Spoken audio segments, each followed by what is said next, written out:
Hello and welcome to Computing Fundamentals 2. In this video, I'm going to focus on describing the degrees and neighborhoods of vertices and how the degree of a vertex can be calculated. Finally, we will discuss the handshaking theorem. We introduce some of the basic terminology of a graph theory in this lecture video. We will use this terminology later on when we solve many different types of problems. One such problem involves determining whether a graph can be drawn so that no two of its edges cross. First, we give some terminology that describes the vertices and edges of undirected graph.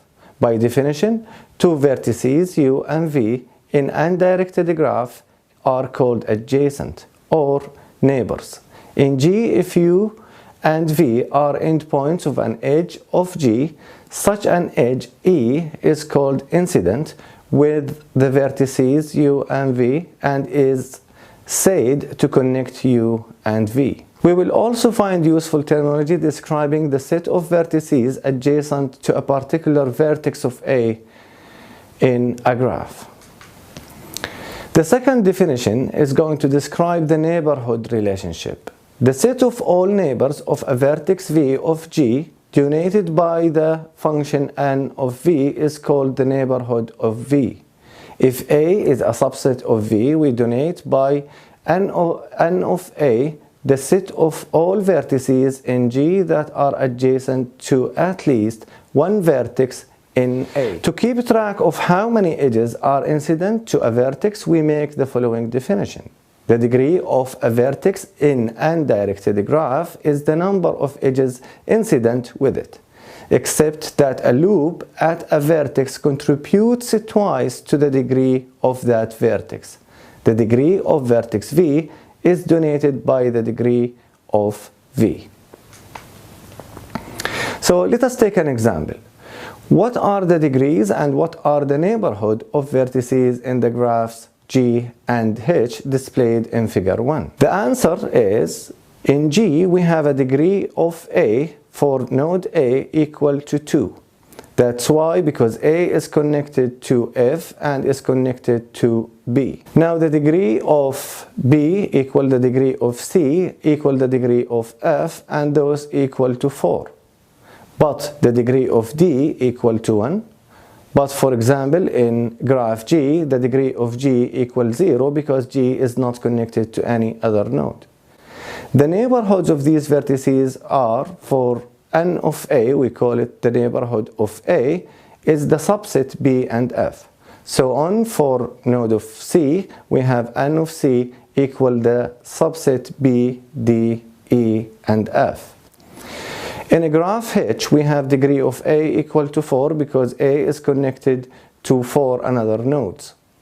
And we have the degree of E equal to 6 and the degree of D equal to 5. The neighborhoods of these vertices are n of A is the subset B, D, and E.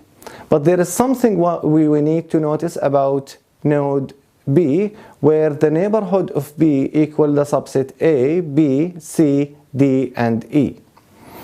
So this is an example just to describe the neighborhood and the degree of vertices in a graph. What we do get when we add the degrees of all the vertices of a graph G equal the combination of V and E, each edge contributes to the sum of degrees of the vertices because an edge is incident with exactly two vertices. This means that the sum of the degrees of the vertices is twice the number of edges. We have the result in the following theorem, which is sometimes called the handshaking theorem. It's called handshaking because of the analogy between an edge having two endpoints and a handshake involving two hands. Let G equal V and E be undirected graph with M edges, then 2M equal the summation of all degree of V where V is element of V. Note that this applies even multiple edges and loops are present. So as an example, how many edges are there in a graph with 10 vertices each of degree 6? because the sum of the degrees of the vertices is 6 multiplied by 10 equals 60. It follows that 2m equals 60, where m is the number of edges, therefore m equals 30 in this case. A loop edge gives a vertex a degree of 2. In any graph, the sum of degrees of all vertices equals twice the number of edges. So the total degree of a graph is even.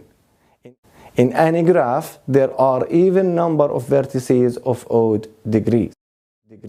Graphs has some special type that we will describe in the following slide. Complete graphs on n number of vertices denoted by k of n is the simple graph that contains exactly one edge between each pair of distinct vertices. So in a complete graph, all nodes are connected to each other. Another special types of simple graphs is called cycles and wheels. A cycle C of n for n greater than or equal to 3 consists of n vertices, and this is going to be from v1 up to vn, but we will notice that the edges are connecting v1 with v2, then vn minus 1 is connected to vn, and then vn is connected to v1. A wheel W of n is obtained by adding an additional vertex to the cycle C of n for all n greater than or equal to 3 and connecting this new vertex to each of the n vertices in C of n by a new edge. Another special type of a graph is called the cubes. In the cubes, we have an n-dimensional hypercube or n cube, q of n, is a graph with 2 to the power n vertices representing all bit strings of length n, where there is an edge between two vertices that differ in exactly 1 bit position. Finally, we can represent a graph in local area network. So a star topology or ring topology can be represented using a graph as shown in figure 7.